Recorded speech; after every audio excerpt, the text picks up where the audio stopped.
আপনি কি জানেন ফুটবল বিশ্বকাপে একটা অভিশাপ আছে, যে অভিশাপ কিনা 22টি আসরেও কোনো দল এখন অবধি ভাঙতে পারেনি।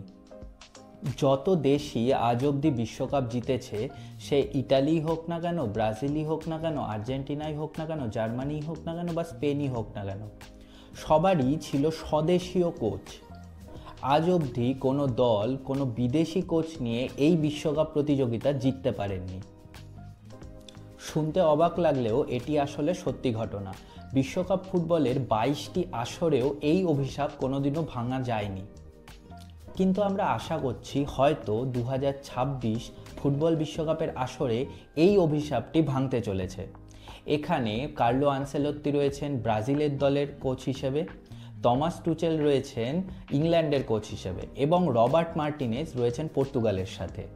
এই তিনটে দলই নিজেদের স্কোয়াড ডেপথ এবং স্ট্র্যাটেজির জন্য এই বিশ্বকাপ জেতার দাবিদার হয়ে রয়েছে।